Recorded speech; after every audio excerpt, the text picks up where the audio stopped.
All right, so welcome to this event by the IITB Trust Lab. Yeah, Okay.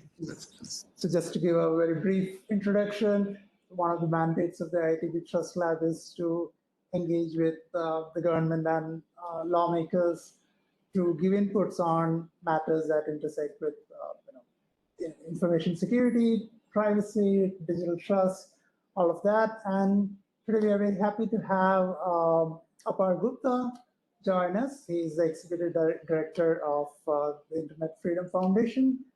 He's a lawyer, activist, writer, and has been working in this space for several years now.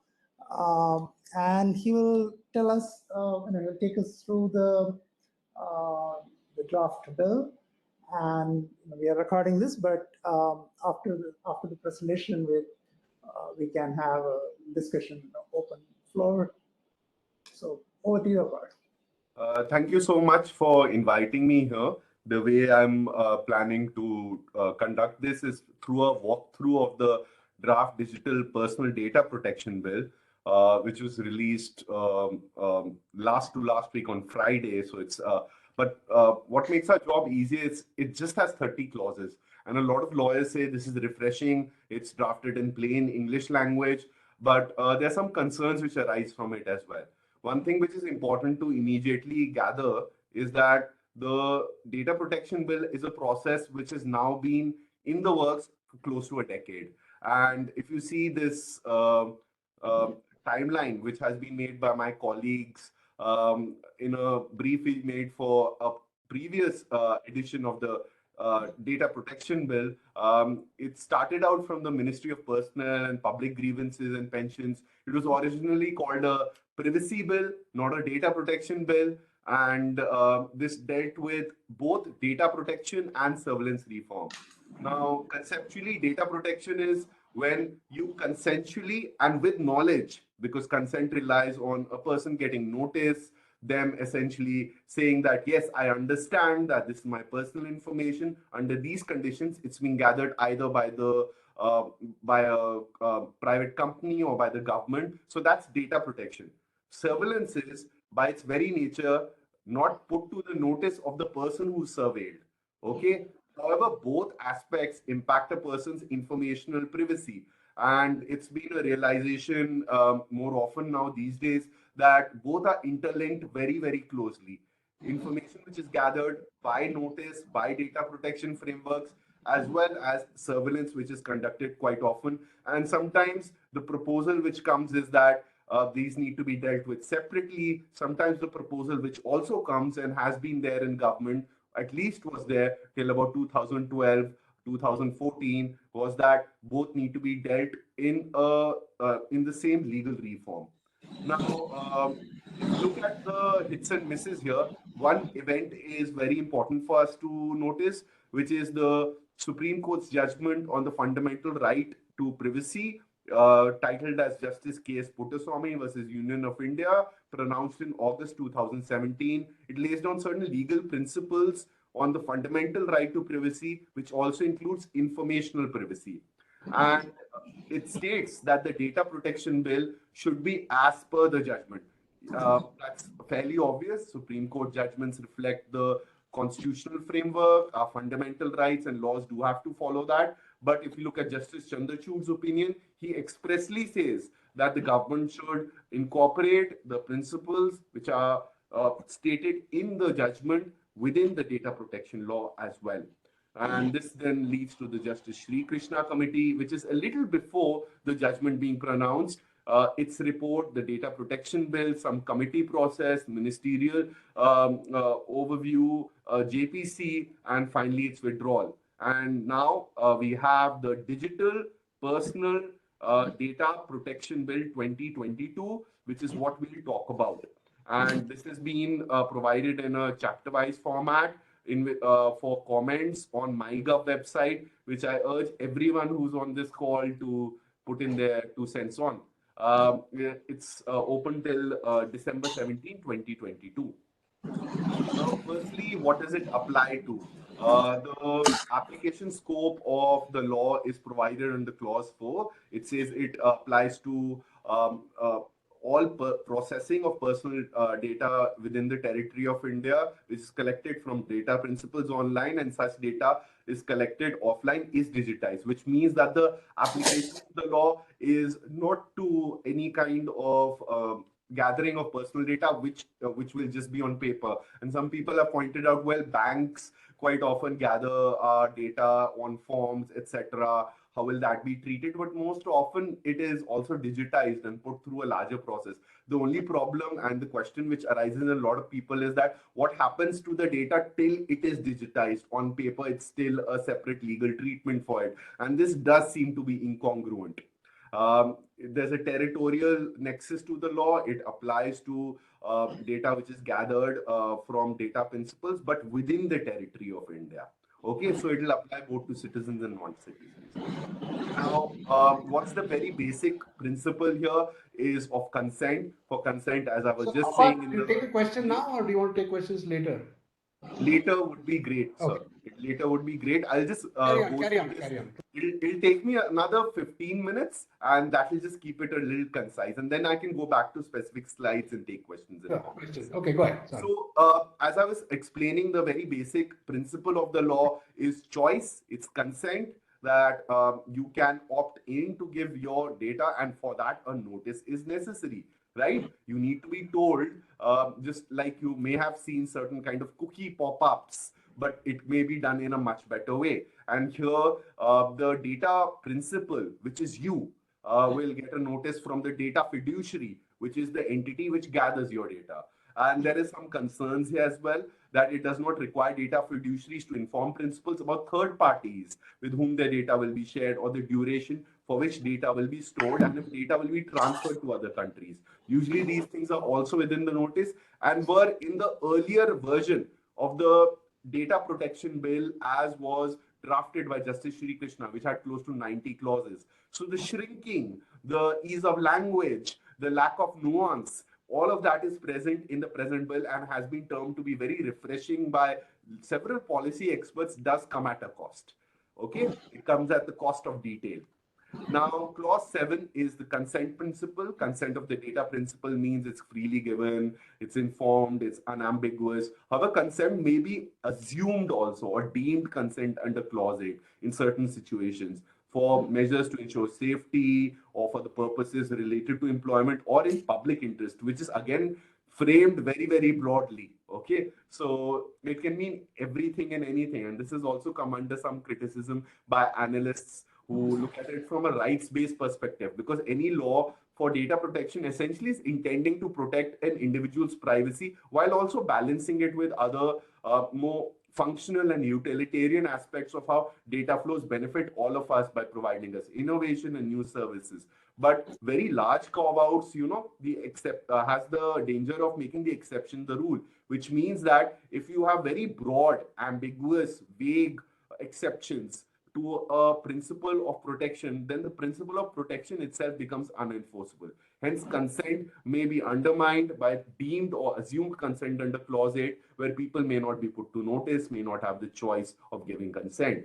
Clause 9 are the general obligations which then follow from the consent which is given. The data fiduciary, which is the entity gathering your personal data, needs to comply with the act, keep the data accurate and complete, implement appropriate technical organizational measures to ensure effective adherence, such as preventing data breaches, take reasonable security safeguards, notify the board, which is a body which has been formed, and as per statements today by the junior minister for electronics and IT, the data protection board is not a regulatory body but a adjudicatory body. But even then, it does have certain color of regulatory bodies, as much as it may not be independent. And I'll come to that in some time.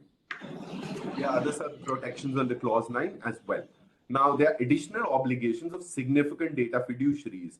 Now, what is a significant data fiduciary will be determined by the central government, and it will be based on certain criteria, which is pasted on this slide from ingredients A to G, right? And again, you may notice it's fairly broadly framed.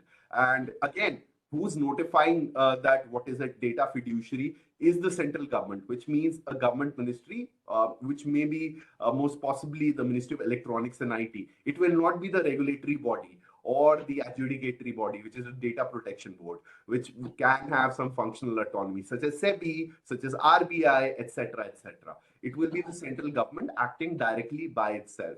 And a significant data fiduciary will take additional obligations of appointing a data protection officer, have audits, and take other measures of data protection impact assessment, etc. Now, additional obligations also with the relation to processing of children's personal data. These include verifiable parental consent, prohibiting processing anything which is likely to harm a child, which can also mean sharing of that data with third parties, right? A child's information with which is put up for contextual advertising may actually not be a great way to utilize data even after parental consent is taken, because it's presumed, at least as a legal principle, that children as compared to adults have have a lower threshold of cognitive autonomy and thereby can be manipulative, though experience may disagree with that. Okay, so there are some bad things as well. Again, the union government may exempt data fiduciaries from the application of clauses 1 and 3. No clarity on the criteria or standards on which such exemptions may be granted. Again, very vague, and again done directly by the union government than a regulatory body. Now, clauses 12 to 15 are rights of the data principle, which is you, right to information about your personal data. So you can write to data fiduciary and say, what data do you hold about me? Right to correction and erasure. My name, my age, etc., which are stored as fields in your data, fields are wrong. Please correct them, right? Right of grievance redressal. In case you face a problem with the data fiduciary, you can escalate it there in a grievance redressal process, though it's questionable whether it will actually result in any kind of a beneficial outcome, whether the remedy will be effective. And right to nominate, that for my consent, etc., it will be handled by a third party, which is where the concept of consent managers also takes place, right? That I've delegated my online personhood with respect to the ability to affect consent and conditions of consent onto a third entity, such as a technical services provider, which will handle consent with respect to 100 or 200 services, thereby making it much more manageable for a data principal. Now, what are the duties of the data principal? And this is like curious for me, because I've not ever seen in a data protection law duties being placed on a person who's getting protection of a data protection law. So you have to comply with all applicable laws, which is very, very broad. And we don't even know what all legal compliances will fall under it. Like specifically, the specific notice will not register a false or frivolous grievance or complaint with the data fiduciary or the DPB. Now, it's what rides to the level of being false or frivolous is very low, because sometimes a incorrect statement may emerge from good faith, incomplete information or a genuine perception, right? Now, the legal standard quite often for any kind of fines which emerge from false or frivolous cases is what is called as malicious prosecution. That not only are you filing something false or frivolous, you also have knowledge about it and you have malice, thereby wanting to cause damage to the other entity. So there is a lower standard here in terms of your duties. You should not furnish any false particulars or suppress any material information or impersonate another person. You shall furnish only such information as is verifiably authentic, which in effect means that your government ID, all the information there, that should be the same information you furnish to a data data fiduciary. So when you take this with the telecom bill, which sees eKYC for any telecommunication services, and telecommunication services are defined within the draft telecommunications bill as anything which is on the content layer, it can effectively mean eKYC for everything, and also an additional duty that all your data, which is held by a data fiduciary, should match your government ID and your real world personhood.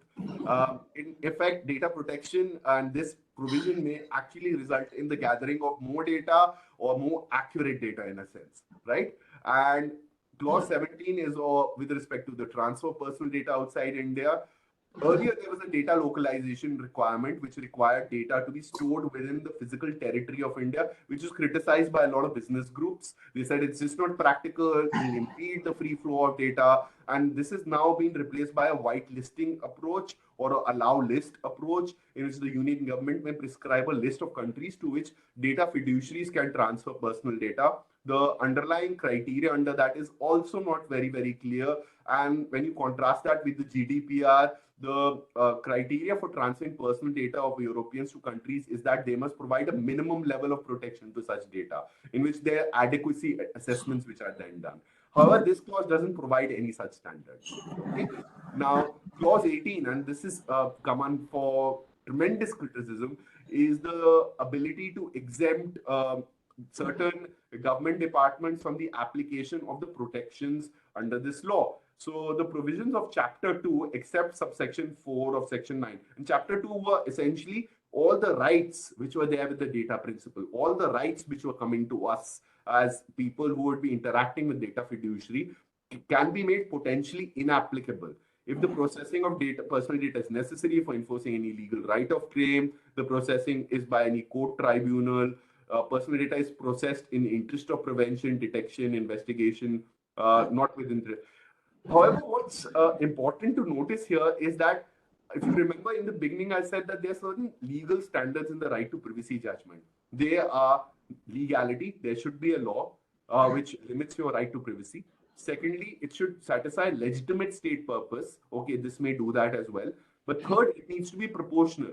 Only the exemption should be granted to the extent it is necessary to satisfy the legitimate state purpose and no more, which is also a principle of data minimization, right? Since it may be shared with third parties. However, this does not seem to have those legal ingredients mentioned in the anchoring phrases of the power to notify and exempt certain classes. So proportionality, if you notice as a phrase, for instance, is absent. Let's go forward with more exemptions. Now, we have contrasted the Digital Personal Data Protection Bill 2022 with the Data Protection Bill of 2021. And if you see, the exemptions are very, very, very broad.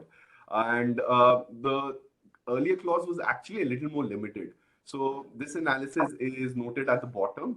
Clause 18(2)(a) of the new bill replicates clause 35 of the old bill and allows the union government to exempt any instrumentality of the state, which can also mean your municipal department, by the way. It doesn't only mean some large intelligence organization which is conducting needs these kind of exemptions for national security. It can be down to the ward level.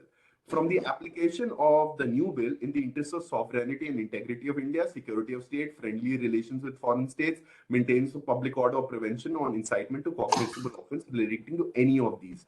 Now, what's the problem with a lot of these phrases is that they are borrowed from Article 19(2) of the Constitution of India, and their application, if not their legal understanding, has been subjective over a period of time. Again, vagueness, which to some people may seem like flexibility necessary within a legislative framework. However, to many others, also vagueness, which can result in arbitrary application, which undermines the rule of law and certainty. Further, under clause 18(4), state agencies are exempted from the general obligation of data fiduciaries to limit retention of data after the purpose of data collection is fulfilled. Let me spend a minute on this. What does this mean? So, if a government department gathers your personal information for X purpose and X purpose is fulfilled, they've done their service, they have gathered your details, they should reasonably delete it, right? Because there's no other purpose which would be served. The service is complete. However, this has been exempted as a general exemption for government departments under this bill, so they can keep your data and keep holding on to it. Now, what is the risk beyond surveillance? The risk is that if you just keep data without it being tied to a purpose, there are greater chances of it leaking in future, sharing with third parties, and essentially the rights of the data principal, which is you, being negatively impacted. Those risks increase. We further go on to the exemptions that the central government may, by notification having regard to the volume and personal data, notify certain data fiduciaries, class of data fiduciaries from the exemption of bill. Now, what's interesting here is that not only a class of data fiduciaries which are in the private sector, but also specific individual companies can be exempted. And we are quite disappointed with this because usually exemptions are offered to a class. If you satisfy A, B, C, D, E, F criteria, then these companies can be given an exemption. And that's also mostly because you need differential compliances based on the type of data, but also the ability to enforce compliance, where micro, small, medium enterprises will be able to satisfy a very different form of compliance from large technology conglomerates or big tech or Silicon Valley companies. And this has been the experience also in Europe, where differential standards have been made as per guidance practices issued by local data protection authorities, which enforce the GDPR in different countries in Europe. Now, data protection. So this is my favorite part. Okay, now what does the law like? Quite often we get this this feedback, and it's like conventional wisdom that, hey, great law, but enforcement is kind of spotty, right? It doesn't work in India. And here I think a regulatory authority which has enforcement powers and is autonomous, right? Because it's not only regulating the private sector but also regulating the public authorities, holds immense promise, right? If you have a good regulatory body, and I know that there's dissatisfaction with SEBI or the TRAI, but largely my experience with them, because their appointment processes, their functioning, and now the institutional culture has developed, has been that these regulatory bodies have brought certainty, have protected users, have fulfilled certain broad objectives for which they were set up. And this is where I express my biggest disappointment, where under clause 19.2, the data protection board, which is established, will be staffed, will be appointed, will be nominated, everything by the central government. And this contrasts with the earlier version of data protection bill, which had more participation from independent experts in terms of appointment, which drew in people from the judiciary at a certain point in time in the appointment process, because this is a key vital role. If personal data provides immense power to the state and private companies, and its regulator itself is not independent, it can lead to partisan application or political interest creeping in to the enforcement of a law, which thereby undermines its promise. Now, clauses 22 are review and appeal, because the board also plays a adjudicatory function. You can go and file a complaint. However, it says that you can't file a complaint with a normal court. And also the kind of appointment processes which is done for it is not proper. My own experience as a lawyer who about a decade back wrote a book on the Information Technology Act was that you had clause 43, which led to the creation of certain remedies if your data is breached, if there's unauthorized access, and it relied on an adjudicatory system, which was very, very bad. It composed of government bureaucrats who would be IT secretaries, usually would be doing a full-time job as IT secretary, one of the most active portfolios in many state governments over the last few years, but also would have to adjudicate all these cases and complaints which are filed for unauthorized access and data breaches. So I think it just does not have the capacity to hear these cases, to review them, to appeal them, and essentially be a full-fledged adjudicatory framework as offered by our courts, as much as our courts are inefficient at the same time. Now, if you look at the experience through the IT Act, it has been even worse than the courts. And there's been recent writing that tribunalization, and it's been accepted to some part by the central government, especially by people like Arvind Dattar, who's a senior advocate, who's written that our experience in India with tribunals, with specialized bodies, has firstly been that appointment process is not proper. Sometimes they're just nominees of the central government who may not be judicially trained, thereby can't reach the right decisions with the right reasoning, and thereby these decisions are ultimately reversed on appeal in the High Court, which may happen here. And secondly, they're just inefficient because the appointments to them also are not done periodically. Resources are not provided to them. They don't have a functional setup of having support staff, having building, having file storage, all of that, which then ends up causing more and more delays and more problems, thereby the remedy not being effective and efficient. So from a structural, functional perspective, it's coming for some criticism. And which brings me to the last few slides.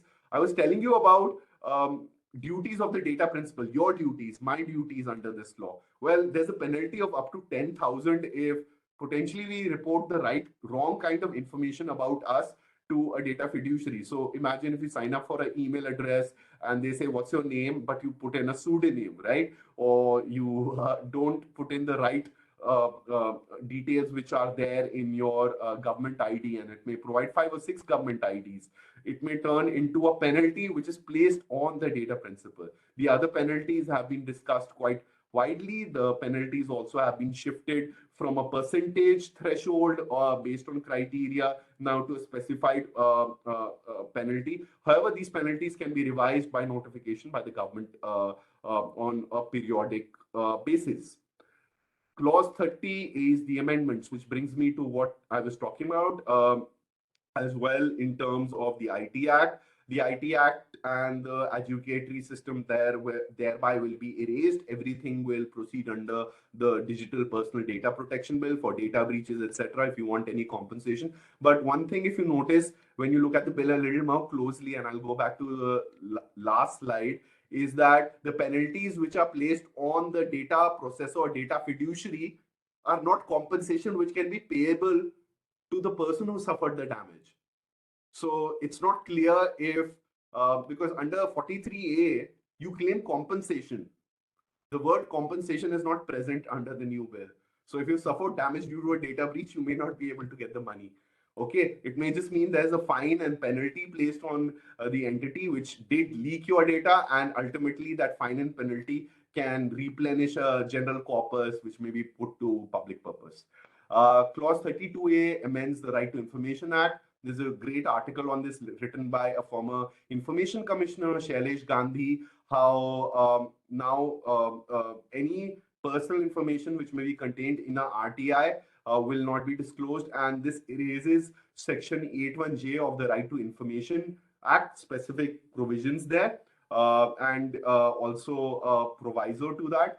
It's not as if the experience for RTI activists through 81J has been a happy one. They quite often say that this is a provision which is used to prevent information which is in the public interest, which is the anchoring criteria to determine whether information should be made public. So it should be public interest, not privacy, according to them.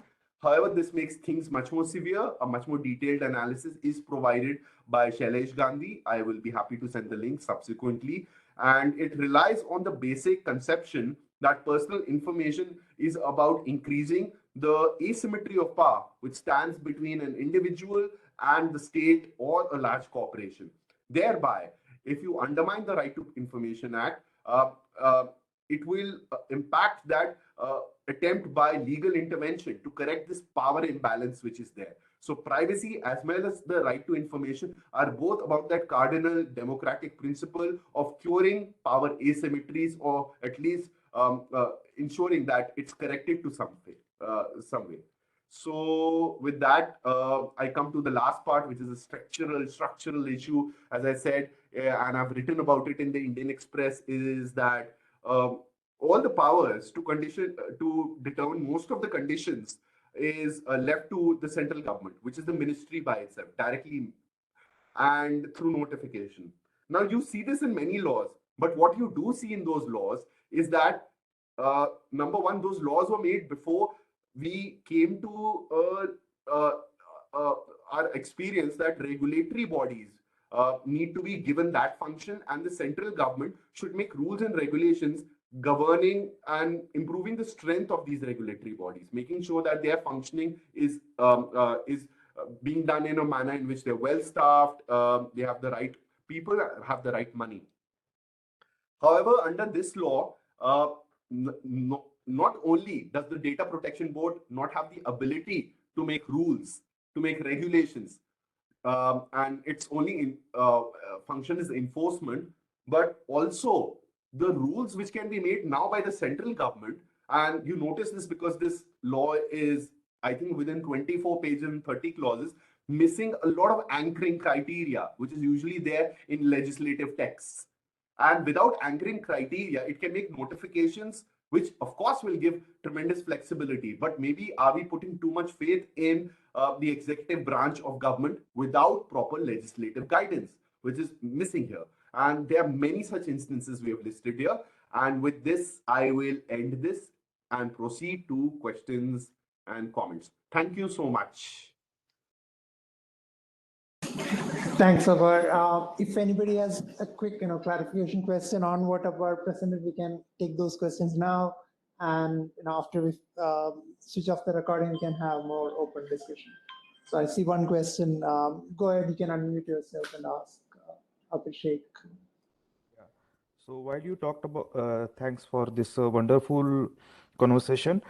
So while you talked about deemed consent, you mentioned clause 8, 9, but my concern is about, can you elaborate on clause 8, 2? And second point is clause 9, 2A and 9, 3. And while 9, 6B is in contradiction with the right to be forgotten. Can you briefly comment on these things? Okay, so there are two questions here. First relates to clause 9.2. So I'll just skip to that.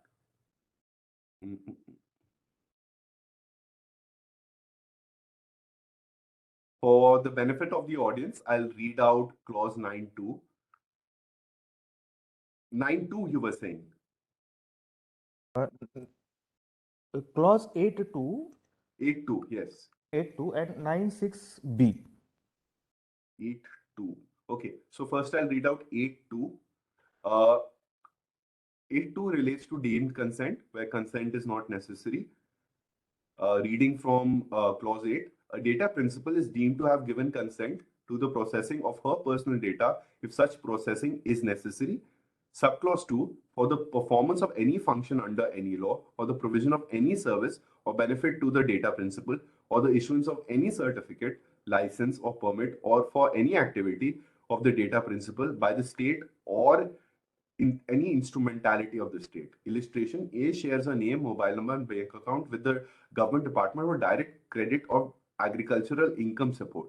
A shall be deemed to have given her consent for the processing of her name, mobile number, and bank account number for the credit of fertilizer subsidy amount to her bank account. So the concern which comes is that the exemption which is given is very broad, and I think it matches what I had said earlier. The second, and again, it's fairly vague. That's the problem.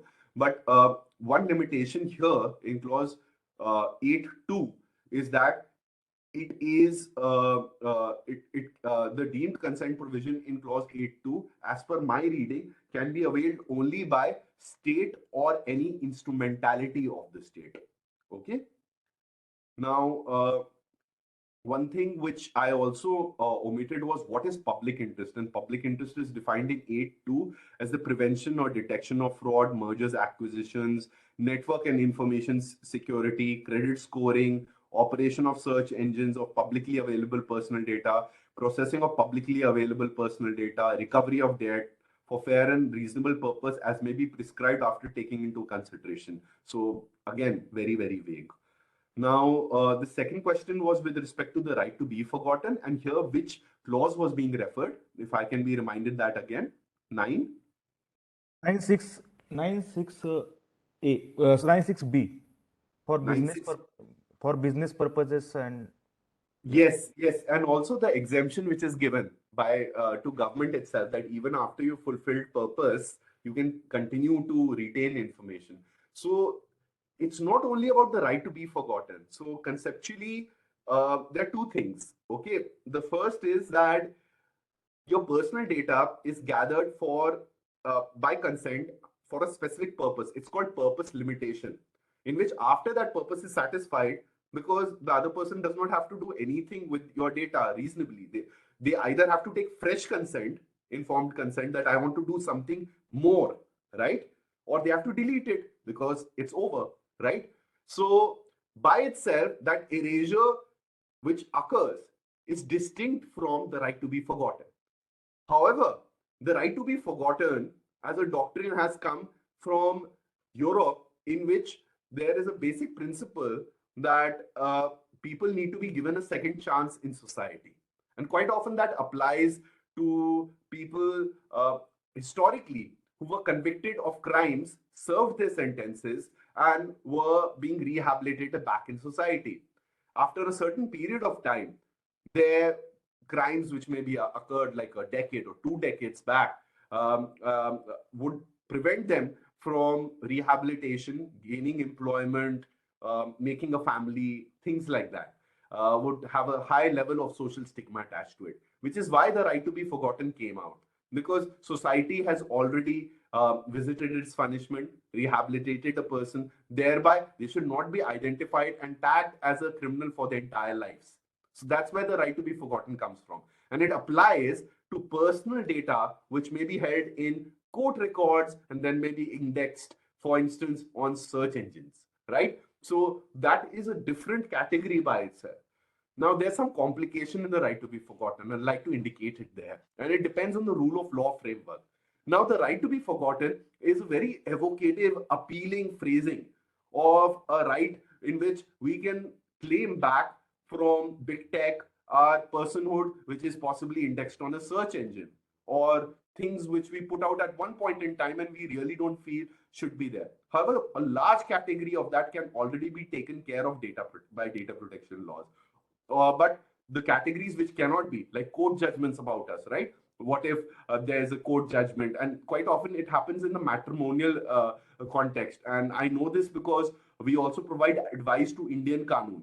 But at the same point in time, it is a public record, right? At the same point in time, this kind of erasure can be strategically used by people who are very resourceful, people who may be accused of cases of corruption, utilization government largesse. And it depends on the rule of law framework how the right to be forgotten is ultimately used, either as a form of an additional remedy beyond the laws of defamation, of somebody claiming my privacy is impacted. This is correct, this is accurate, but it's in the public domain. And because these criteria in the right to be forgotten, it's not relevant to the search about me, it doesn't serve public interest any longer, etc., can lead to erasure. And this has led to criticism in some societies, such as Japan, out of Europe. So I would say the right to be forgotten by itself is still developing in judicial forums. I think the right to be forgotten should be phrased more often like, what should be the prominence which should be given to information which has personal information identifiable about an individual who's living, yet at the same point in time, that prominence which is given to that information, or that public availability which is given to that information in a public record, may not be justifiable. I think those are good criteria, but this law is not dealing with the right to be forgotten. It's just not there.